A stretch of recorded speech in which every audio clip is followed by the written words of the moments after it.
Dat Münsterlande Platt Sprachkurs Abschnitt 2 Deel 10. Mijn Name is Monika Brugge.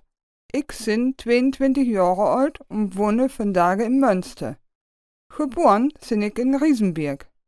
Ik heb een broer wel 19 jaar oud is en een zuster wat 26 jaar oud is. Mijn zuster is verheiratet. Meine Eltern heet Franz und Marie Brugge. Mein Vater ist 56, meine Mutter ist 55 Jahre alt. Mein Vater ist Angestellter, er arbeitet op dat Büro.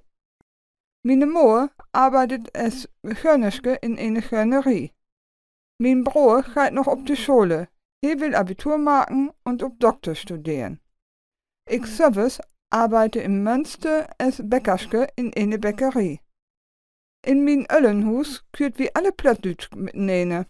Wie Kinder kuurt alle Englisch, mijn Vater auch Schwedisch.